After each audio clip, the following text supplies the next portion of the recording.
ರಾಜ್ಯ ಸರ್ಕಾರ ಇವತ್ತು ಕ್ಯಾಬಿನೆಟ್ ಎಕ್ಸ್ಪಾನ್ಷನನ್ನು ಮಾಡ್ತಕ್ಕಂಥ ಮಾನಸಿಕ ಸ್ಥಿತಿಯಲ್ಲೂ ಕೂಡ ಇಲ್ಲ. ಇದರ ನಡುವೆ ಬೀದಿ ವ್ಯಾಪಾರಿಗಳ ಬಗ್ಗೆ ಇವತ್ತು ಸಾಕಷ್ಟು ಚರ್ಚೆ ನಡೀತಾ ಇದೆ.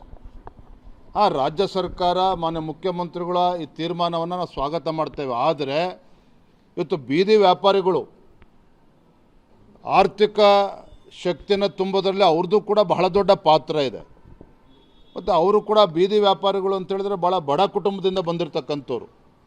ರಾಜ್ಯ ಸರ್ಕಾರ ಇವತ್ತು ಇಂಥ ತೀರ್ಮಾನ ಮಾಡಬೇಕಾದ್ರೆ ಮುಖ್ಯಮಂತ್ರಿಗಳು ಸಚಿವರು ಏಕಾಏಕಿ ಈ ರೀತಿ ಖಾಲಿ ಮಾಡಿಸೋ ಜೊತೆಗೆ ಅವರಿಗೆ ಯಾವ ರೀತಿ ವ್ಯಾಪಾರ ಮಾಡೋದಕ್ಕೆ ಪರ್ಯಾಯವಾಗಿ ಜಾಗ ಕೊಡಬೇಕು. ಯಾಕೆಂದರೆ ವ್ಯಾಪಾರ ಮಾಡಲೇಬೇಕಾಗ್ತದೆ, ಜನಸಾಮಾನ್ಯರಿಗೆಲ್ಲರ ಅನಾನುಕೂಲ ಆಗ್ತದೆ, ವ್ಯಾಪಾರಿಗಳು ಕೂಡ ಬೀದಿಗೆ ಬಿಟ್ಟಂತಾಗ್ತದೆ. ಸೊ ಹಾಗಾಗಿ ಮಾನ್ಯ ಮುಖ್ಯಮಂತ್ರಿಗಳಿಗೆ ತಮ್ಮ ಮುಖೇನ ನಾನು ವಿನಂತಿ ಮಾಡ್ತೇನೆ, ಬೀದಿ ವ್ಯಾಪಾರಿಗಳನ್ನು ಅಲ್ಲಿಂದ ತೆಗೆದಾಕಂಥದ್ದು ಎಷ್ಟು ಮುಖ್ಯನೋ ಬೀದಿ ವ್ಯಾಪಾರಿಗಳ ಹಿತಾಸಕ್ತಿಯನ್ನು ಕಾಪಾಡ್ತಕ್ಕಂಥ ಜವಾಬ್ದಾರಿನೂ ಕೂಡ ರಾಜ್ಯ ಸರ್ಕಾರದ ಮೇಲಿದೆ. ಅವರಿಗೆ ವ್ಯಾಪಾರ ಮಾಡೋದಕ್ಕೆ ಸೂಕ್ತ ಜಾಗವನ್ನು ಕಲ್ಪಿಸಿಕೊಟ್ಟು ಅದನ್ನು ಮುಂದುವರಿಸಬೇಕು ಅನ್ನುವ ಮಾತನ್ನೇ ಸಂದರ್ಭ ಹೇಳೋಕ್ಕೆ ಇಷ್ಟಪಡ್ತೇನೆ. ಸಂಜೆ ಸಿಎಂ ಕಡತ ವಿಲೇವಾರಿಗಳನ್ನು ಮಾಡೋದಕ್ಕೆ 2 ಗಂಟೆಗಳ ಕಾಲ ಕೊಡ್ತಾ ಇದ್ದಾರೆ. ಇದರ ಮಾಹಿತಿ ಪ್ರಕಾರ 80,000ಕ್ಕೂ ಹೆಚ್ಚು ಕಡತಗಳು ಹಾಗೆ ವಿಲೇವಾರಿ ಆಗದೆ ಉಳಿದಿದೆ. 80,000 ಕಡತಗಳು ವಿಲೇವಾರಿ ಆಗದೇನೆ ಹಾಗೇ ಇದೆ ಅಂತೇಳಿದರೆ ರಾಜ್ಯದ ಆಡಳಿತ ಪರಿಸ್ಥಿತಿ ಏನಾಗಿದೆ ಅನ್ನೋದಕ್ಕೆ ಇದಕ್ಕೆ ಒಂದು ಹಿಡಿದಂಥ ಕೈಗನ್ನಡಿ ಇದು.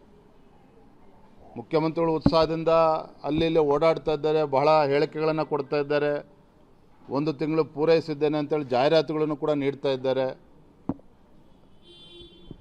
ಈಗಲಾದರೂ ಕೂಡ ಎಚ್ಚೆತ್ತುಕೊಂಡು ಕಳೆದ 3 ವರ್ಷದಲ್ಲಿ ಆಗಿರ್ತಕ್ಕಂಥ ವೈಫಲ್ಯಗಳನ್ನು ಸರಿಪಡಿಸ್ಕೊಂಡು ರಾಜ್ಯದ ಅಭಿವೃದ್ಧಿಯ ದೃಷ್ಟಿಯಿಂದ, ರಾಜ್ಯದ ರೈತರು ಮತ್ತು ಬಡವರ ಹಿತದೃಷ್ಟಿಯಿಂದ ಇನ್ಮೇಲಾದರೂ ಸರಿಯಾದ ರೀತಿಯಲ್ಲಿ ಆಡಳಿತ ನಡೆಸಲಿ ಅನ್ನುವ ಆಶಾಭಾವನೆ ರಾಜ್ಯದ ಜನರಲ್ಲಿದೆ.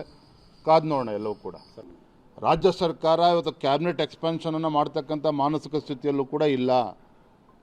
ಇದರ ನಡುವೆ ಬೀದಿ ವ್ಯಾಪಾರಿಗಳ ಬಗ್ಗೆ ಇವತ್ತು ಸಾಕಷ್ಟು ಚರ್ಚೆ ನಡೀತಾ ಇದೆ. ರಾಜ್ಯ ಸರ್ಕಾರ ಮಾನ್ಯ ಮುಖ್ಯಮಂತ್ರಿಗಳ ಈ ತೀರ್ಮಾನವನ್ನು ನಾವು ಸ್ವಾಗತ ಮಾಡ್ತೇವೆ. ಆದರೆ ಇವತ್ತು ಬೀದಿ ವ್ಯಾಪಾರಿಗಳು ಆರ್ಥಿಕ ಶಕ್ತಿಯನ್ನು ತುಂಬೋದ್ರಲ್ಲಿ ಅವ್ರದ್ದು ಕೂಡ ಬಹಳ ದೊಡ್ಡ ಪಾತ್ರ ಇದೆ. ಮತ್ತು ಅವರು ಕೂಡ ಬೀದಿ ವ್ಯಾಪಾರಿಗಳು ಅಂತ ಹೇಳಿದ್ರೆ ಭಾಳ ಬಡ ಕುಟುಂಬದಿಂದ ಬಂದಿರತಕ್ಕಂಥವ್ರು. ರಾಜ್ಯ ಸರ್ಕಾರ ಇವತ್ತು ಇಂಥ ತೀರ್ಮಾನ ಮಾಡಬೇಕಾದ್ರೆ ಮುಖ್ಯಮಂತ್ರಿಗಳು ಸಚಿವರು ಏಕಾಏಕಿ ಈ ರೀತಿ ಖಾಲಿ ಮಾಡಿಸೋ ಜೊತೆಗೆ ಅವರಿಗೆ ಯಾವ ರೀತಿ ವ್ಯಾಪಾರ ಮಾಡೋದಕ್ಕೆ ಪರ್ಯಾಯವಾಗಿ ಜಾಗ ಕೊಡಬೇಕು. ಯಾಕೆಂದರೆ ವ್ಯಾಪಾರ ಮಾಡಲೇಬೇಕಾಗ್ತದೆ, ಜನಸಾಮಾನ್ಯರಿಗೆಲ್ಲರ ಅನಾನುಕೂಲ ಆಗ್ತದೆ, ವ್ಯಾಪಾರಿಗಳು ಕೂಡ ಬೀದಿಗೆ ಬಿಟ್ಟಂತಾಗ್ತದೆ.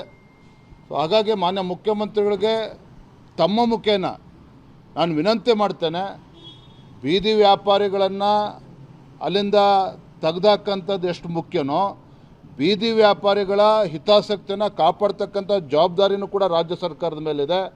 ಅವರಿಗೆ ವ್ಯಾಪಾರ ಮಾಡೋದಕ್ಕೆ ಸೂಕ್ತ ಜಾಗವನ್ನು ಕಲ್ಪಿಸಿಕೊಟ್ಟು ಅದನ್ನು ಮುಂದುವರಿಸಬೇಕು ಅನ್ನುವ ಮಾತನ್ನೇ ಸಂದರ್ಭ ಹೇಳೋಕ್ಕೆ ಇಷ್ಟಪಡ್ತೇನೆ. ಸಂಜೆ ಸಿಎಂ ಕಡತ ವಿಲೇವಾರಿಗಳನ್ನು ಮಾಡೋದಕ್ಕೆ 2 ಗಂಟೆಗಳ ಕಾಲ ಕೊಡ್ತಾ ಇದ್ದಾರೆ. ಇದರ ಮಾಹಿತಿ ಪ್ರಕಾರ 80,000ಕ್ಕೂ ಹೆಚ್ಚು ಕಡತಗಳು ಹಾಗೆ ವಿಲೇವಾರಿ ಆಗದೆ ಉಳಿದಿದೆ.